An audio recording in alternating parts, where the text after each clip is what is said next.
pouquinho assim, o que foi a concepção do integrador Explica o que é integrador primeiro. e o que é. Então, o mercado fala muito integrador, né? Sim. Sua ferramenta é integrador, né? É integrador. Aí, né, vamos resumir, né? Quando a gente tá fazendo aqui o nosso podcast aqui, alguém tá preocupado com a mesa ou com o que tá aparecendo em cima dela, né? Eu usei um exemplo antes, né? Aham.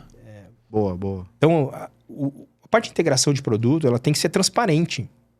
É uma camada que vai ligar cada tecnologia com o seu potencial, né? Porque a gente sabe que tem um localizador que só te dá posição, mas você vai ter um equipamento super completo, híbrido, LoRaWAN, Sigfox e tudo mais que oferece hoje de tecnologia aí, radiofrequência e tal. Então, aquele equipamento completo tem que respeitar a característica dele e o equipamento simples tem que respeitar a característica dele, beleza? Mas isso tem que ser transparente para o usuário. O usuário não tem que ver isso aí. O usuário tem que ver o negócio.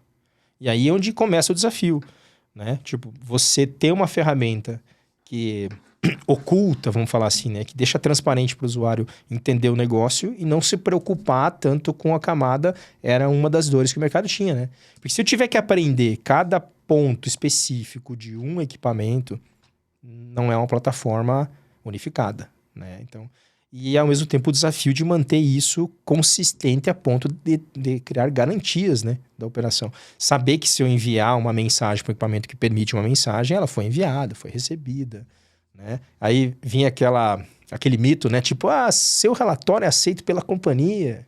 Muita pergunta, né? Sempre, seu relatório é aceito pela companhia. Tá, mas o que o meu relatório tem que expressar para ser aceito na companhia? Ele tem que saber se foi enviado pela tecnologia. Então, quem tem que me dar o recibo de que recebeu o dado? Sou eu ou é a tecnologia? E aí, outro mito, né? Quando a gente manda uma informação, a gente recebe uma confirmação. É um protocolo, é um mecanismo. Hoje, quase tudo web service, né? APIs que a gente fala, né? Me manda a documentação da sua API, né? É um termo muito comum, né? Eu venho da área de software, né? Então, o desafio de estar bem implementado. Às vezes, a gente pega negócios e negócios. Empresas consistentes que têm uma documentação, que têm uma boa característica de desenvolvimento e empresas que vão fazendo web service 1, versão 2, versão 3 e tudo muda. E nada com consistência. Então, a gente passa que a gente criou até uma característica própria da Tráfegos Works, assim, tem que homologar lá na Tráfegos. A gente não homologa nada, né? A gente, na verdade, conecta e diz qual é o recurso que o cara tem, o que a gente consegue atender. E a camada de integração, basicamente, é um middleware, né? Uma camada intermediária, que vai tornar para a camada de negócio que está em cima da mesa, né? Transparente. Quero operar tempo de espera. O que tempo de espera é pro rastreador? Né? O usuário não tem que se preocupar com isso. É aí onde fala integrador, mas na verdade é um produto sobre uma camada de integração com N tecnologias. Quando a gente fala objetos rastreáveis, é porque no escopo inicial a gente não pensava em rastrear caminhão. A gente pensava em rastrear coisa. Né? Eu lembro que eu tive um contato com uma empresa bem promissora aí da área de iscas, né? Foi uma das primeiras, né? E falando com o fundador na época, acho que fez um joint venture com a Sascar, né? Foi bem legal para eles lá. E o cara disse, mas o que você faz, né? Você falou objeto rastreável, né? Então, a gente se preparou como produto para localizar coisas. E aí, quando a gente fala de localizar um veículo, um atributo do rastreador é o veículo. E o rastreador é o meio, né?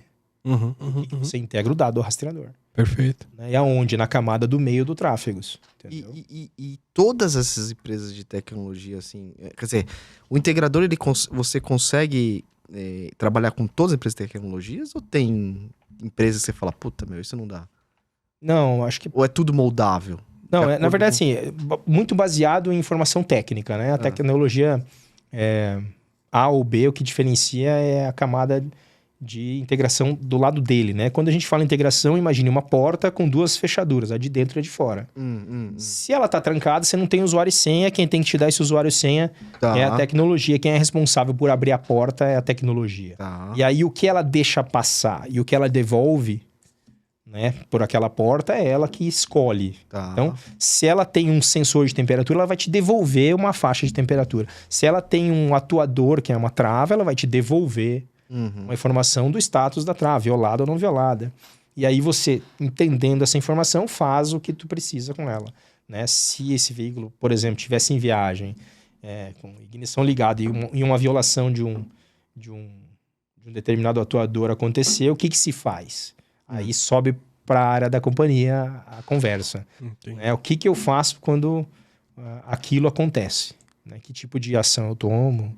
Como que eu faço? Aí o sistema passa a ter essa inteligência por trás, daí, que é a camada de cima da mesa. Como que eu ajudo a não ter aquela reunião do início da manhã, onde o cara disse, não fiz nada. Mas por quê? Porque eu não quis. Pois é. E aí, o sistema faz. Entendeu? Aí o sistema... Esse sistema, eu tô aqui de leigo mesmo. Mas vocês me corrijam aí. Isso que você é japonês, hein, meu? Desculpa. Esse sistema, ele é um sistema, tipo assim, ele é um bot, assim, vamos falar, você fez uma inteligência artificial. Isso. 7º período meu, eu fiz um trabalho de conclusão de curso lá em IA, né?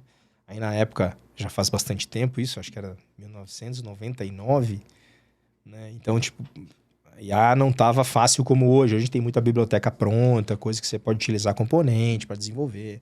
Assim, não é trivial, mas não é nem de perto o que era, né? 20 anos já de IA, né? Então, hoje a gente tem inteligência artificial até no app, né? Que fala com você muitas coisas erradas, faz coisas erradas também. Liga no Netflix a TV quando você não quer ver. Né? Enfim, né? Tem a IA comercial e tem a IA que de fato faz diferença, né? Eu acho que hoje a gente está muito no comercial e algumas coisas de fato estão começando a fazer diferença na vida das pessoas, né? O Tráfegos, ele não partiu da IA para isso. Então a gente qualifica mais ele na camada de ser um especialista. E para ser um especialista, ele tem que ter regras suficientes para que um especialista possa atuar nele, configurá-lo para que assim traga resultado. Então, como a gente sabe que o gerenciamento de risco não é trivial, né? É uma área complexa, exigente, né? Com muita coisa, né? A gente acaba muitas vezes até ensinando o bandido, né? A melhorar a si próprio, né? Para poder fazer melhor o trabalho dele, né? Porque cada vez mais a gente está correndo atrás de evitar, né? Então, cada vez mais a ferramenta progride, né? A gente começou a primeira versão com 30 eventos de risco integrados para 4 tecnologias. A gente hoje tem umas 8.000 versões de equipamentos, eu acho. Caramba! Perto de uns 52, vamos falar assim, fabricantes, porque nem todo mundo fabrica, né? Mas empresas que atuam no mercado são mais de 50 integradas na plataforma. Cara, e a gente vai desde o localizador ao rastreador ali de fato. Exatamente, desde um localizador até um rastreador complexo, assim, bem qualificado, como tem vários. Entendi. Né? Tem empresas aí com mais de 200 mil antenas, né? Tira uma dúvida, Michel. Quando uma gerenciadora ou uma transportadora te contrata ali com foco em gerenciamento de risco, essa parte da configuração que você comentou, na hora que der esses alertas aqui, o que eu faço? Quem que decide isso? Você auxilia o cara a programar? Boa. Eles que configuram sozinho? Muito boa, assim, nenhum dos meus clientes pode dizer que eu disse para ele, bloqueio automático.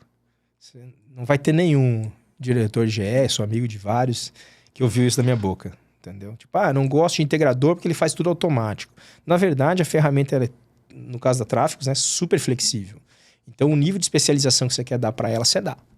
Né? Eu quero fazer uma cadeia toda de evolução da operação, saber que aquilo aconteceu em cima do sim ou do não, progredir a automação. Então, ele é um sistema especialista, ele ajuda o cara a tirar o trivial, né? Aquela coisa que é sequencial. Tipo, você imagina uma operação lá de 1.000 caras para liberar às 5 da manhã.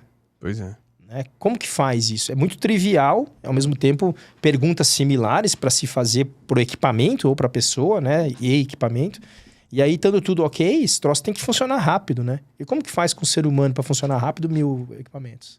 Se tiver um intervalo de tempo curto, isso dificulta muito. Né? Aumenta muito a carga do ser humano. É aquela pergunta do tipo, mas o integrador deixou o operador burro, né? É bem complexo isso, né? Eu acho até que é forçar a especialização do profissional. Porque se ele ficar mandando só comandinho, né? E o que eu olho aqui naquele PGR, né? O que eu tenho que fazer agora? E aí, nessa situação, eu tô sendo repetitivo, ele tá ficando burro sendo repetitivo. Se eu tirar o trivial, que é tá tudo certo, libera, porque eu verifiquei, os status estão todos certos, o veículo tá onde deveria estar, tá posicionando, tem contrassenha, enfim, né? Uma série de coisas. Ele sai do automáticozinho pra pensar no que fazer. Ele vai ter na tempo exceção. pra olhar e dizer, caraca, tem uma exceção aqui. Eu vi que estranho. Esse cara parou, respondeu que tava tudo bem, né? Com uma contrassenha ou uma forma como foi feito, né? Enfim. E parou de novo. E agora eu tô com uma perda de sinal. O que você acha que é? Né? Tipo, né? Pra nós, assim, tá bem óbvio, né? Agora já é ação, né, meu? Mas aí, e aí? Né? Então, se eu tô fazendo 1000 liberações naquele momento, qual é o nível de especialização que eu vou dar para aquele caso? Entendi.